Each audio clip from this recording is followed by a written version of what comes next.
నమస్తే. ఇప్పుడు మనం సెంట్రల్ లైబ్రరీలో ఉన్నాం. సో మన వెనకాల కనపడతా ఉన్నది ఒక గమనిక బోర్డు కనపడతా ఉన్నది.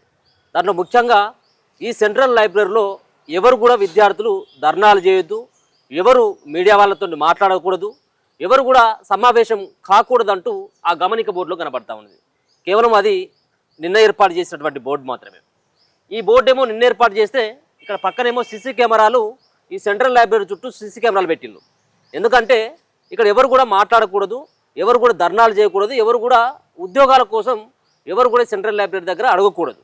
సో ఒకవేళ కనుక అడిగినట్టయితే వాళ్ళ పైన తగిన చర్యలు తీసుకుంటాం చట్ట ప్రకారం అంటూ కార్యదర్శి హైదరాబాద్ నగర గ్రంథాలయ సంస్థ నుంచి ఒక నోటీస్ బోర్డు కనబడతా ఉంది. ఒక్కసారి మీకు నోటీస్ బోర్డు అలా ఉన్నటువంటి విషయాన్ని ఒకసారి చదివి వినిపించేటువంటి ప్రయత్నం చేస్తా. హైదరాబాద్ నగర కేంద్ర గ్రంథాలయం ఆవరణంలో చదువుతున్న పాఠకులు గమనించవలసిన విషయం ఏమనగా, అనుమతి లేకుండా ఎటువంటి సమావేశాలు, సభలు, ధర్నాలు, సామూహికంగా నిలబడటము, నినాదాలు చేయటము, గ్రంథాలయ ఆవరణంలో నిశ్శబ్ద వాతావరణము చెడగొట్టడం జరిపినచో గ్రంథాలయ ప్రవేశమునకు అనర్హులు.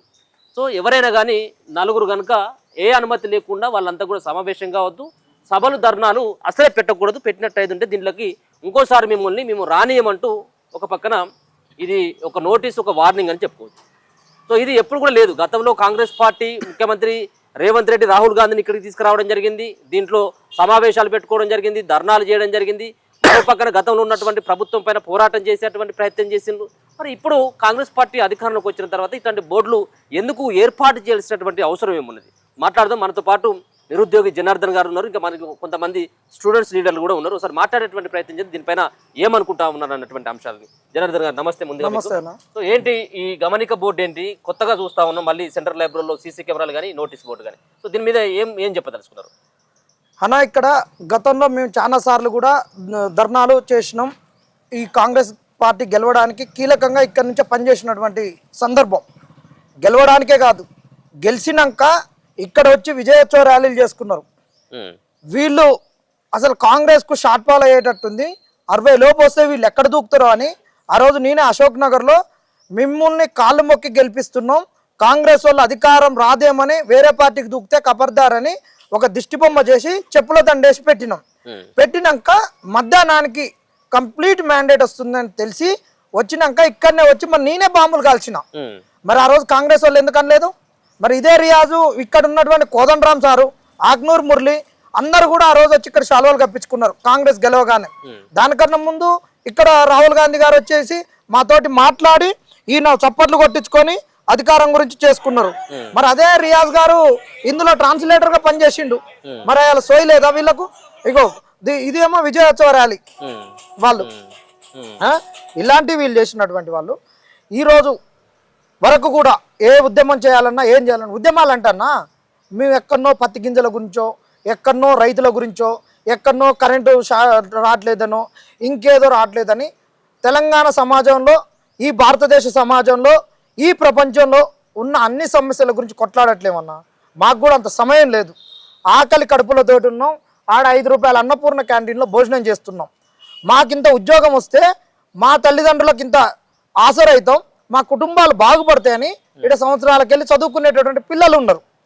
అయినప్పుడు ఇక్కడ వీళ్ళైతే ఏ ప్రభుత్వాలైనా ఈ నిరుద్యోగులకు ఇచ్చినటువంటి హామీలు, నిరుద్యోగ భృతి అయితేంది, ఉద్యోగాలు అయితేంది, రకరకాల ప్రభుత్వాలు రకరకాలుగా ఇచ్చినాయి. ఈ ప్రభుత్వం 2 లక్షల ఉద్యోగాలు ఇస్తామని, 4,000 నిరుద్యోగ భృతి ఇస్తామని, ప్రైవేట్ సెక్టార్లో 70% స్థానిక రిజర్వేషన్ ఇస్తామని, ఉద్యోగాలు రానటువంటి వాళ్లకు ప్రైవేట్ సెక్టార్లో మేము స్కిల్ ఎన్హాన్స్మెంట్ చేసి స్కిల్ యూనివర్సిటీలను చాలా బ్రాంచీలుగా పెట్టి చేస్తామని చెప్పారు. ఇంతవరకు నిరుద్యోగ భృతి రాలేదు, 2 లక్షల ఉద్యోగాల మాట లేదు. మా ఆయన ఏమంటాడు, 1 సంవత్సరంన్నరలో 1,00,000 ఉద్యోగాలు, ఇప్పటికి 60,000 నింపినా ఇంకా 40,000 నింపితే అయిపోతాయని సాక్షాత్ ముఖ్యమంత్రి గారు తప్పులు మాట్లాడుతున్నారు. వీళ్ళు ఇచ్చిన హామీల గురించి, మాకు సంబంధించినటువంటి హామీల గురించి, కాంగ్రెస్ ఇచ్చిన 6 గ్యారంటీల గురించో, వాళ్ళు ఇచ్చిన 420 హామీల గురించి మాట్లాడట్లేదు. 6 గ్యారంటీల గురించి, 420 హామీల గురించి మాట్లాడట్లేదు. మేము మాకేదైతే ఇస్తున్నారో దాని గురించి మాట్లాడుతున్నాం. దాని గురించి కూడా మాట్లాడొద్దంటే ఎట్లా? మొన్నటి వరకు పిలిస్తే అందరు వచ్చినటువంటి వాళ్ళు ఈరోజు ఎవరిని పిలిచినా రావడం లేదు. ఎందుకు రావట్లేదంటే ఈ గోడ దాటిపోతే ప్రైవేట్ స్టడీ హాల్ ఉన్నాయి. ఒక్క స్టడీ హాల్లో ఇవాళ 1,500 నుంచి 2,500 వరకు తీసుకుంటున్నారు ఫీజు. 2,500 వరకు కట్టలేనటువంటి వాడు, కనీసం 1,000 రూపాయలు కట్టలేనటువంటి వాడు రూపాయల భోజనం తింటూ ఈ లైబ్రరీలో చదువుకుంటున్నాడు. ఈ రోజు ఇక్కడ కనుక మీ కెమెరా ముందు మాట్లాడితే ఎమ్మటే వాడిని తీసుకొని పోయి లైబ్రరీకి రావద్దని అనార్హత అని పెట్టిండు, వాడిని రానియనని చెప్పిండు. ఇంకా వాడు ఎట్లా వస్తాడు చెప్పు? ఎవరు ఎంత చేసింది ఎవరని చెప్పేసి అనుకుంటావు? ఇదంతా ఎవరు? కేవలం దీన్నే ఎందుకు సెంట్రల్ లైబ్రరీని ఎందుకు టార్గెట్ చేసి ఈ నోటీస్ బోర్డులో అతికిచ్చిన చెప్పేసి అనుకోవచ్చు అన్న. ఇక్కడ మంది కూడుకోవడానికి అవకాశం ఎక్కువ ఉంటుంది. ఎక్కువ ఉన్నటువంటి వాళ్ళు బీద పిల్లలు, వీనికి కడుపు రగులుద్ది. ఇప్పుడు ఏదైనా ఉద్యమం రావాలంటే బాగా హింసించబడినోడో, బాగా అణచివేతకు గురి చేయబడ్డాడో, కాలే కడుపు ఉన్నోడో, కారం మెతుకులు తినేటోడో ఉద్యమం చేస్తాడు. బలిసినోడు ఏం చేస్తాడు? పబ్బుల్లోకి పోతాడు. ఇంకా ఉన్నోడు ఏం చేస్తాడు? గంజాయిలు వ్యసనాలు తాగుతాడు. ఏమి లేనోడు, అన్నం లేనోడు నా కడుపుకు ఇంత అన్నం దొరికితే చాలనుకుంటాడు. అన్నం కూడా దొరకనప్పుడు వానికి కనీసం నేను ఉద్యోగం చేస్తున్నప్పుడు ఉద్యోగం కూడా వానికి అవకాశం లేనప్పుడు వాడు ఖచ్చితంగా ఒక తిరుగుబాటు చేస్తాడు ప్రభుత్వం పైన. అలాంటి పరిస్థితి ఇక్కడ ఉన్నది. దీనికి తోడు ఇక్కడి నుంచి ఉన్నటువంటి బీద మధ్యతరగతి కుటుంబాలలో ఉండేటటువంటి వారు, చిన్న చిన్న ఉద్యోగాలు చేసుకునేటటువంటి వాళ్ళు, అప్పులు చేసుకొని చదువుకునేటటువంటి వారు, ఈడ కూడా అందరికి అవకాశం ఉండదుగా చదువుకోవడానికి. అక్కడ ఉన్న వాళ్ళు అందరూ వచ్చి మాట్లాడతారు. ఇది ఒక వేదిక. గ్రంథాలయం అనేటటువంటిది ఇవాళ నుంచి కాదు, సిటీ సెంట్రల్ లైబ్రరీ ఎన్నో సంవత్సరాల నుంచి, దశాబ్దాల నుంచి ఇక్కడ నుంచి ఐఏఎస్లు ఐపీఎస్లు అయ్యారు. వాళ్ళు కూడా సివిల్స్లో ఏమన్నా అవకతవకలు జరిగినప్పుడు, మనకు మెయిన్స్లో సిలబస్లు మార్చినప్పుడు, అవి మనకు అనుగుణంగా లేనప్పుడు గ్రూప్ 1 గ్రూప్ 2లో ఇదొక్కటే సార్ ఎన్నోసార్లు సిలబస్లు మార్చి పేపర్లు లీక్ అయ్యి అవకతవకలై క్వశ్చన్ పేపర్లలో సరిగ్గా క్వశ్చన్స్ రానప్పుడు, ట్రాన్స్లేషన్ సరిగ్గా లేనప్పుడు ఏదైనా వేదికగా ఇదే అయింది. ఉస్మానియా యూనివర్సిటీ ఏ విధంగా అక్కడ యూనివర్సిటీకి వేదిక అవుతుందో ఆర్ట్స్ కాలేజీ ఉద్యమాలకు, అదేవిధంగా అలా అశోక్ నగర్ ఒక వేదిక అయింది. అశోక్ నగర్కు చిక్కడపల్లి లైబ్రరీ ఒక వేదిక అయింది. ఎందుకంటే ఇవాళ చిక్కడపల్లిలోనే కనీసం ఒక 20,000 మంది నిరుద్యోగులు ఇక్కడ ఉన్నారు. ఇవాళ నీ ప్రభుత్వం మారడానికి వేదిక ఇదే అయింది. ఇవాళ నీకు ఉస్మానియా యూనివర్సిటీ కాకతీయ యూనివర్సిటీ కాలేదు అంటే వాటిని కించపరిచయం మాట్లాడట్లే. అక్కడ ఉన్నటువంటి వాళ్ళందరూ ఇక్కడ ఉద్యోగాలకు వచ్చారు. ఇక్కడ ఉద్యమంలో పాల్గొన్న బిడ్డలు ఉన్నారు. ఇప్పుడు అక్కడ చూస్తే నిన్న మొన్న డిగ్రీ అయిపోయిన వాళ్ళు, సోషల్ హెల్పర్లో ఉన్న వాళ్ళు ఉన్నారు. వాళ్ళకి సామాజిక పరిస్థితులపైన అవగాహన లేదు, అంత లేదు కాబట్టి వాళ్ళు అక్కడ కొట్లాడలేకపోయారు. కాబట్టి ఉద్యమం కేంద్రంగా అశోక్ నగర్ ఒక అశోక్ యూనివర్సిటీ లెక్క మారింది. దానికి ఉద్యమాలకు పురిటిగడ్డ లెక్క చిక్కడపల్లి లైబ్రరీ ఉన్నది. కాబట్టి పక్కన ప్రభుత్వం ఉద్యోగాలు ఇచ్చిన 60,000 ఉద్యోగాలు ఇచ్చిన మరికొద్ది రోజుల్లో మేము మళ్ళీ నోటిఫికేషన్ ఇవ్వబోతున్నాం అంటూ వాళ్ళు ఒక ప్రకటన చేస్తూ ఉన్నారు. సో దాన్ని ఎంతవరకు నమ్మొచ్చు? సో మీరు మళ్ళీ ఇంకా ఉద్యోగాల కోసం చేయాల్సినటువంటి అవసరం ఎందుకు వచ్చిందని అనుకోవచ్చు? ఈ వర్షాలకు పందాల కళ్ళు తప్పి సోయి తప్పి మాట్లాడుతుండ అనుకుంటున్నాం ఈ ముఖ్యమంత్రి అయినా ఎవరైనా. ఎందుకంటే వాళ్ళు ఒక రోజు 10,000 అంటారు, ఒక రోజు 20,000 అంటారు, ఒక రోజు 30,000 అంటారు, 40,000 అంటారు, 60,000 అంటారు. ఏ సంఖ్యకు వాళ్ళకే లేనప్పుడు వాళ్ళేం ఎమ్మెల్యేలు, వాళ్ళేం మంత్రులు, వాళ్ళేం ముఖ్యమంత్రులు. కనీసం ఉద్యోగాల గురించి డేటా లేదు, ఎన్ని నింపినవి అనేది నీకే తెలియనప్పుడు అసలు నీ దాంట్లో ఎన్ని ఖాళీలు ఉన్నాయో నీకేం తెలుసు? అసలు ఇదే తెలియనప్పుడు మా నిరుద్యోగుల గురించి నువ్వు ఆలోచిస్తున్నావు అనేది ఏమన్నా ఉందా? నిరుద్యోగులను మోసం చేయడమే.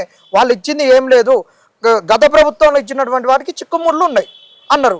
మరి నీకు దమ్ముంటే వైట్ పేపర్ రిలీజ్ చేయి. గత ప్రభుత్వంలో ఇన్ని నోటిఫికేషన్స్ ఇచ్చి ఇన్ని చిక్కుముళ్ళు ఉన్నాయి, మేము చేసిన ఒక వైట్ పేపరు. ప్రైవేట్ సెక్టార్లో మేము ఇన్ని పెట్టుబడులు తెచ్చినాం, ఇన్ని పెట్టుబడులలో ఇన్ని ఉద్యోగాలు క్రియేట్ అయినాయి, ఇన్ని ఇవ్వబోతున్నాం, ఇన్నిటికీ మన వాళ్ళు ఇంతమంది ఉన్నారు, ఇంతమందికి స్కిల్ లేదు, వీళ్ళకి స్కిల్ ఎన్హాన్స్మెంట్ చేయాలనుకుంటున్నాం, స్కిల్ యూనివర్సిటీని ఎస్టాబ్లిష్ చేసినాం, ఇంకేం చేయబోతున్నాం. ప్రైవేట్ సెక్టార్ మీద ఒక వైట్ పేపర్ రిలీజ్ చేయి.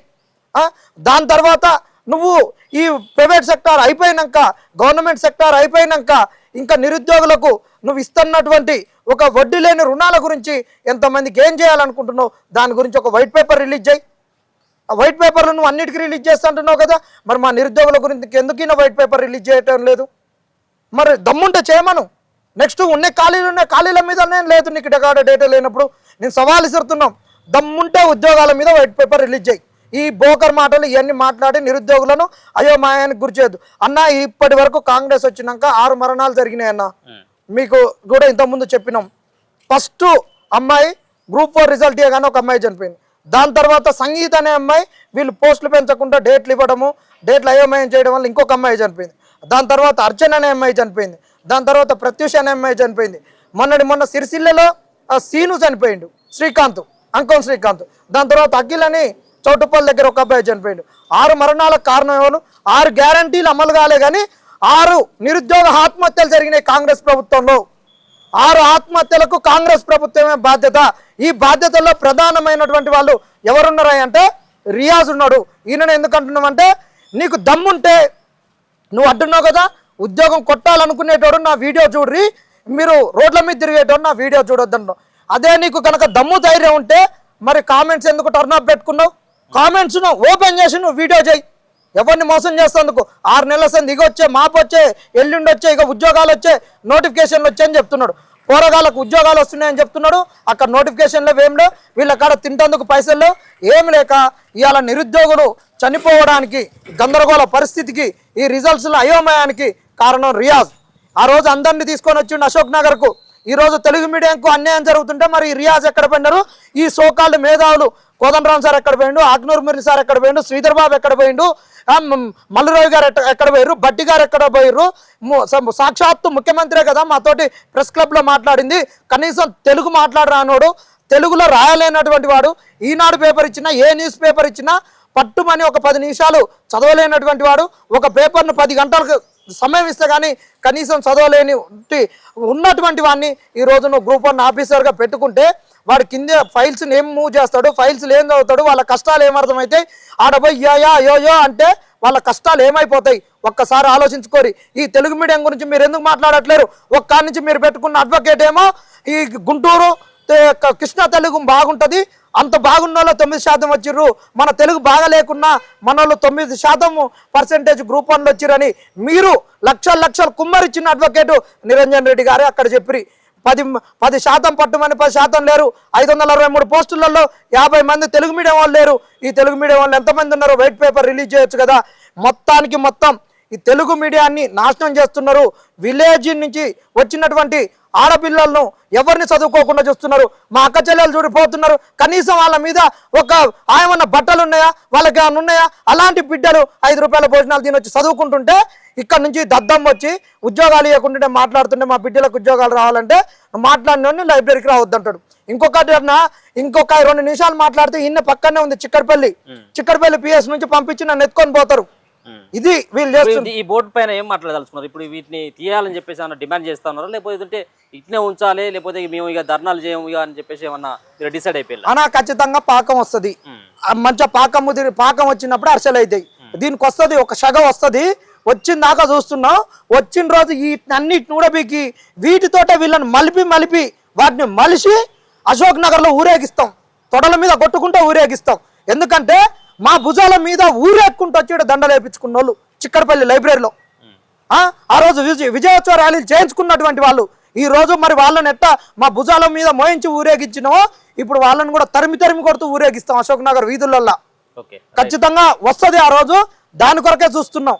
ఉట్టిన ఒకళ్ళమో ఇద్దరమో చించేసి కేసులు పెట్టుకోవడానికి లేము. వీళ్ళకి ఏ బుద్ధి చెప్పాలి నా బుద్ధి ఖచ్చితంగా చెప్తాం. నిరుద్యోగులు భయపడొద్దు.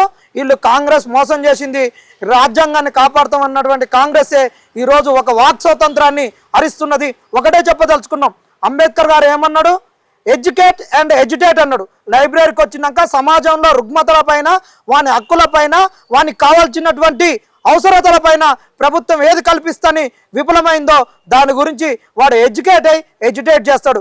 ఎడ్యుకేట్ అయినోని ఎడ్యుటేట్ చేయొద్దు అనేటటువంటి హక్కు నీకు ఎక్కడ ఉన్నది?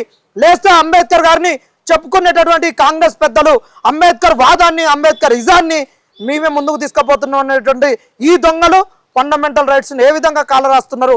అంబేద్కర్ గారు ఫోటో పెట్టుకోవడానికి వీళ్ళు అర్హత లేదంటున్నాం. తక్షణమే రాహుల్ గాంధీ గారు మీరు దీని మీద స్పందించాలి.